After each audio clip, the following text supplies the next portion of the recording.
Hi ಎಲ್ಲರಿಗೂ ನಮಸ್ಕಾರ, welcome back to mini vlog. ಎಷ್ಟೋ ದಿನ ಆದಮೇಲೆ ಮತ್ತೆ ವಾಪಸ್ ಬಂದಿದ್ದೀನಿ. ಇವತ್ತಿನ ವಿಶೇಷ ಏನಂದರೆ ಗುರು ಪೂರ್ಣಿಮಾ ಇತ್ತು. ಸೊ ನಾನು ಶಂಕರಾಚಾರ್ಯ ಆಶ್ರಮಕ್ಕೆ ಹೋಗಿದ್ದೆ, ಹಾಗೆ ಸಾಯಿಬಾಬಾ ದೇವಸ್ಥಾನಕ್ಕೂ ಹೋಗಿದ್ದೆ. ಅಲ್ಲಿ ನೋಡಿದ್ರೆ ತುಂಬ ಅಂದರೆ ತುಂಬ ರಶ್ ಇತ್ತು. ನಾನು ಯಾವತ್ತೂ ಒಬ್ಬಳೇ ಎಲ್ಲೂ ಹೋಗಿರಲಿಲ್ಲ. ಇವತ್ತಿನ ದಿನ ತುಂಬ ವಿಶೇಷ ಅಂತ ಹೋಗಿದ್ದೆ. ಸಿಕ್ಕಾಪಟ್ಟೆ ಕ್ಯೂ ಇತ್ತು. ಕ್ಯೂ ಅಲ್ಲೂ ನಾನು ಹೋದೆ. ಹಾಗೆ ದೇವ್ರ ದರ್ಶನ ಮಾಡಿಕೊಂಡು ಪ್ರಾರ್ಥನೆ ಮಾಡ್ಕೊಂಡು ಸ್ವಲ್ಪ ಪೀಸ್ ತಗೊಂಡು ವಾಪಸ್ಸು ಮನೆಗೆ ಬಂದೆ. ನೀವು ದರ್ಶನ ಮಾಡ್ಕೊಬಿಡಿ, ತುಂಬ ಚೆನ್ನಾಗಿತ್ತು. ರಶ್ ಇದ್ರೂ ಫುಲ್ ಕ್ಯೂ ಅಂತ ಅನಿಸ್ಲಿಲ್ಲ.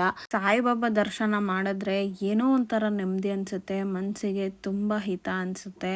ಅದಕ್ಕೋಸ್ಕರನೇ ಹೋಗಿದ್ದೆ. ಹಾಗೆ ಪ್ರಸಾದ ತಿನ್ನೋಣ ಅಂತ ಬಂದರೆ ಅಲ್ಲಿನೂ ಫುಲ್ ಕ್ಯೂ. ಆ ಕ್ಯೂ ಅಲ್ಲಿ ನಿಂತ್ಕೊಂಡು ತಿರ್ಗಾ ನಾನು ಪ್ರಸಾದ ತಿನ್ಕೊಂಡು ಮನೆಗೆ ವಾಪಸ್ ಆದೆ. ಅಲ್ಲಿ ಫುಲ್ ಜಾತ್ರೆ ಥರ ಎಲ್ಲ ಸೆಟಪ್ ಮಾಡಿದರು.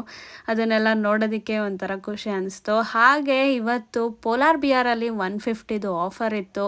ಅಲ್ಲೋಗಿ ಐಸ್ ಕ್ರೀಮ್ ತಿನ್ಕೊಂಡು ಇವತ್ತಿನ ದಿನ ಕಂಪ್ಲೀಟ್ ಮಾಡ್ತಾ ಇದ್ದೀನಿ. ಇಷ್ಟೇ ನನ್ನ ಡೇ ಮಿನಿ ವ್ಲಾಗ್ ಆಗಿತ್ತು. Thank you so much for watching my video. Bye bye. ನಾಳೆ ಸಿಗೋಣ.